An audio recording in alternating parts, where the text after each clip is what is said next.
নমস্কার, কেমন আছেন সবাই? আমি অপর্ণা শেষ থেকে শুরুতে সবাইকে স্বাগত জানাই। সকালবেলায় প্রচণ্ড রোদ্দুর, 7টা নাগাদ বাজে। এখন আমরা বেরিয়ে পড়েছি সিমলাগড় কালীবাড়ির উদ্দেশ্যে। অনেকদিন ধরে মায়ের কাছে যাবো করে যাওয়ার হয় না, তো আজকের বেরিয়ে পড়েছি। চেনা রাস্তা ধরে যাচ্ছি। এই রাস্তা দিয়ে আগেও গিয়েছিলাম মকড়ার দিকে, তো এখন এই রাস্তা ধরে, এটা দেবানন্দপুরের রাস্তা, তো এখন এই রাস্তা ধরে বেরিয়ে পড়েছি আমরা। প্রায় 24 কিলোমিটার রাস্তা যেতে হবে।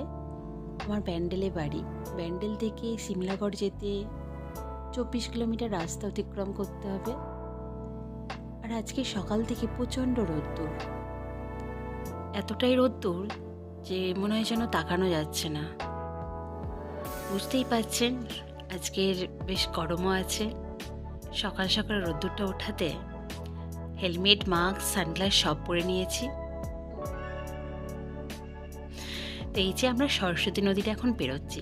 সরস্বতী নদীটা একদম শুকিয়ে গেছে, দেখতে পাচ্ছেন, পানাতে ভর্তি, কচুরি পানায় ভর্তি হয়ে গেছে। তো এখন এই দেবানন্দপুরের রাস্তা দিয়ে যাচ্ছি। গ্রাম বাংলার চিত্র দেখতেই পাচ্ছেন, চারিদিকে সবুজ আর সবুজ, গাছপালায় ভর্তি। অসাধারণ একটা দেখতে ভালো লাগছে। ব্যান্ডেলে তো আমবাগান ভর্তি দেখেছেন, লিচু বাগানও আছে দেখেছেন। দাঁড়িয়ে পড়লাম, এত লিচু পেকে আছে না, এত লিচু পেকে আছে দেখতে পাচ্ছেন, গাছ ভর্তি লিচু হয়ে। রোদ্দুরের মধ্যে একটু দাঁড়িয়ে আমি না যতটা আসে দেখতে পাচ্ছিলাম না যে কীভাবে তুলছি, ফোনের আলোটা তো বোঝা যাচ্ছিল না। তো চলুন দাঁড়িয়ে একটু তুলে নিলাম আপনাদের জন্য, দেখাতেও ভালো লাগছে আর আমার দেখতেও ভীষণ ভালো লাগছে। রাস্তা দিয়ে যেতে যেতে তুলতে গিয়ে আমি বললাম একটু দাঁড়িয়েই পড়ি। লিচু গাছটা ভীষণ সুন্দর লাগছে, লাল লাল লিচু একদম সবুজ পাতার মধ্যে ভর্তি, অসাধারণ লাগছে। প্রায় 7 বছর আগে আমি গিয়েছিলাম আমার বড় মেয়েকে নিয়ে, আমার হাজব্যান্ডের সাথেই গিয়েছিলাম এবং এক কাকিমা ছিলেন। তো 7 বছর আগে মায়ের কাছে গিয়েছিলাম আমি, সিমলাগড় মায়ের কাছে প্রথম গিয়েছিলাম আমি। তখন এত ভালো লেগেছিল, কতবার যাব বলে ভেবেছি, যাওয়ার হয় না। হঠাৎ করে কাল রাতে যখন হাজব্যান্ড বলল আমি একটু বাইকটা পূজা দিতে চাই সিমলাগড় মায়ের কাছে, আমি তখন লাফিয়ে উঠলাম, আমি যাব। যে তুমি যাবে? আমি হ্যাঁ অবশ্যই যাব। আজ 7টা বছর পরে আবার দেখা হবে মাকে, মনে তো খুশি থাকবেই বলুন, অপুরন্ত খুশি। মনে অনেক ইচ্ছা নিয়ে মায়ের কাছে যাচ্ছি। তো চলুন আপনারাও চলুন আমার সাথে। 24 কিলোমিটার রাস্তা যাব, অনেকটা পথ আপনাদের সাথে গল্প করতে করতে যাব, ভীষণ ভালো লাগবে। পুরো ফাঁকা রাস্তা, কোথাও না বেশি বাড়ি দেখতে পাচ্ছি না রাস্তার আশেপাশে, গাছপালা, এই 2-1টা গাড়ি এইসব দিকেই চলতে হচ্ছে, মানুষজনও সেরকম নেই, রাস্তা পুরো ফাঁকা। আর সকাল এখন কটা বাজবে, এই 7:30 কি 7:30 হবে না, 8টা নাগাদ বেঁচে গেছে। প্রায় অনেকটা রাস্তায় আমরা চলে এসেছি। তো রাস্তা দেখুন পুরো ফাঁকা, বেশ ভালোও লাগছে। রোদ্দুরের মধ্যে একটা ঠান্ডা হাওয়াও দিচ্ছে জানেন তো, সকালে তো এখনো সেই গরমটা যতই থাকুক একটা ঠান্ডা হাওয়া আছে। যখন বাড়ি থেকে বেরোচ্ছিলাম 2 মেয়ে ঘুমাচ্ছিল, আর ডাকলাম না, থাক আজকে একটু ঘুমাক। প্রত্যেক দিন তো মেয়েদের স্কুল থাকে, বড় মেয়ে, ছোট মেয়ে যদিও স্কুলে যায় না এখনো, তো বড় মেয়ে স্কুল থাকে, ডাকি, আজকে আর ডাকলাম না। যদি ছোটোটা উঠে পড়ে, যদি কান্না করে, যেতে বায়না করে, আনাটা একটু একটু অসুবিধা হয়ে যেত না।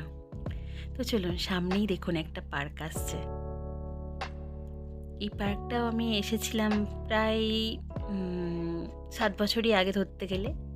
এটা সোয়াখাল, এটা পার্ক প্লাস হচ্ছে পিকনিক স্পট। এখানে প্রচুর ময়ূর আছে জানেন তো, প্রচুর ময়ূর আছে, বিরাট জায়গা জুড়ে জায়গাটা, খুব সুন্দর জায়গাটা। অনেক হয়তো এসেছেন এই জায়গাটায়।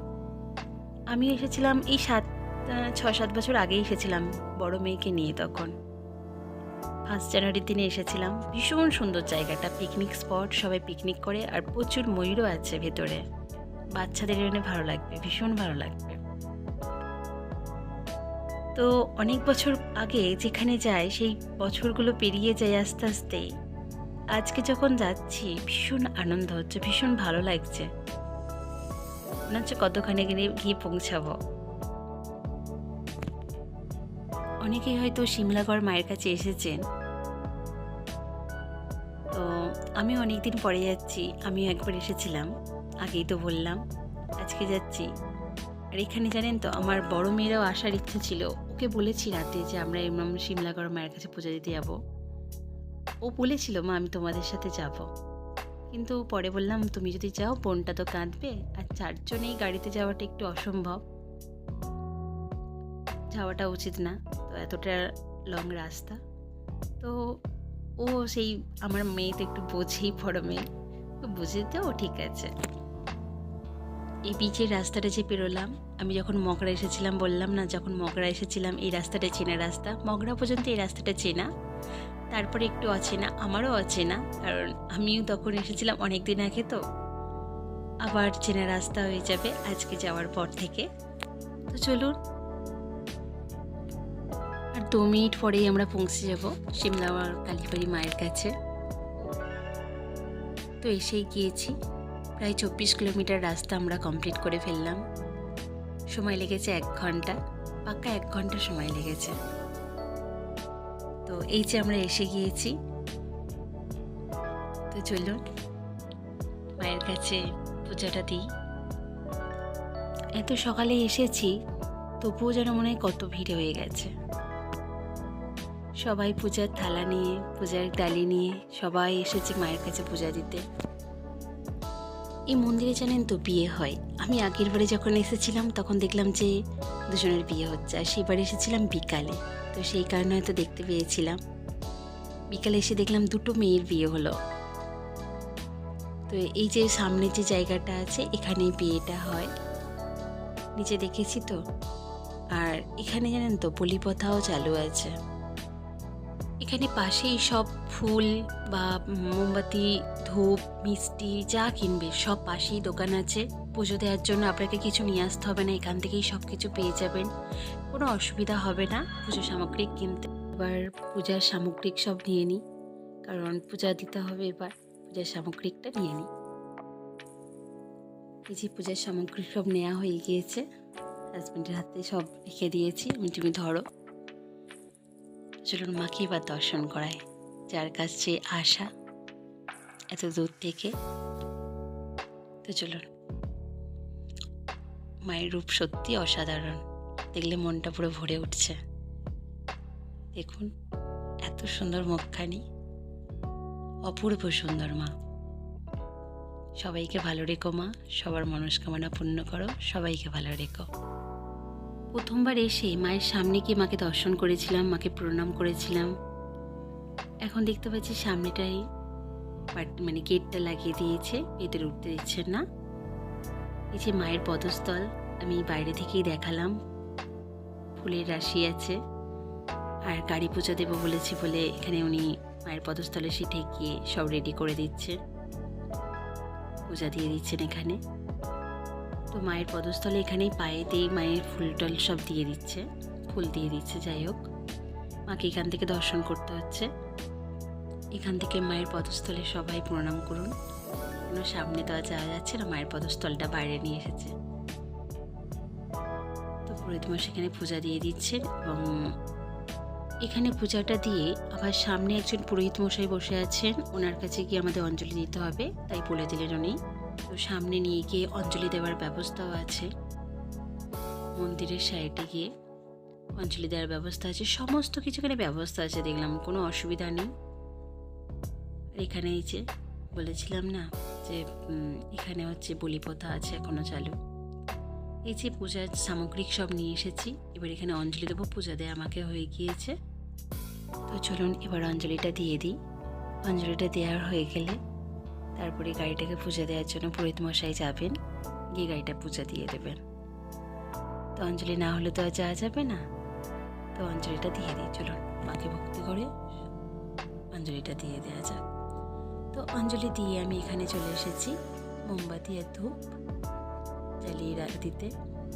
তো ধূপ মোমবাতিগুলো এখানে দেওয়ার জন্য বেশ সুন্দর জায়গা আছে, আর সাইডেও জানেন তো বসার জায়গা আছে, যারা দূর থেকে আসেন তো বসার জায়গা আছে। এখানে জলের ব্যবস্থা মানে পানীয় জল যেটা আমরা জল খাবো সেই জলটা ভীষণ ভালো মতন এখানে বেশ অ্যাকোয়াগার্ড লাগানো আছে দেখলাম, বড় অ্যাকোয়াগার্ড আছে। আর শৌচালয় যেটা বাথরুম টয়লেট সবই ব্যবস্থা করা আছে, এখানে কোনো অসুবিধা হবে না জানেন তো। আর আসার সময় না কিছু দেখলাম হোটেল লজও মানে হোটেল করা আছে, যেগুলো থাকতে পারবেন, হয়তো কেউ দূর দূর থেকে আসছেন তারা কিন্তু এসে থাকতে পারবেন, সবই ব্যবস্থা আছে, কোনো অসুবিধা নেই। এখন ধূপ মোমবাতিটা দেখিয়ে নিই মায়ের কাছে। তো চলুন, আমাদের মাকে পুজো দেওয়া হয়ে গেছে এবং গাড়িকেও পুজো দেওয়া হয়ে গিয়েছে। আমার হাজব্যান্ড গাড়িটা নিয়ে একটু যাচ্ছে দোকানের দিকে, একটু চা খাবে বলে।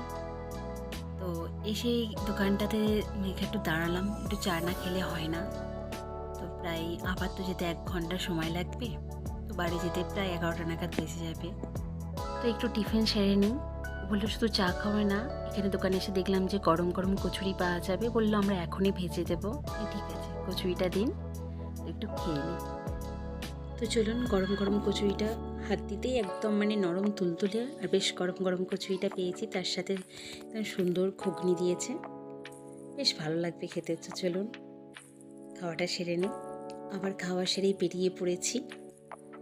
ওই যে দূরে মিনারটা দেখা যাচ্ছে, দেখে দাঁড়িয়ে পড়লাম, চলো তো দেখি জিনিসটা কি। তারপরে এই গাছটাকে দেখে অবাক, অনেকদিন পরে টক করমচার গাছ দেখলাম, লাল হয়ে পেকে আছে কতগুলো। তো যাই হোক, দেখে ভীষণ ভালো লাগলো।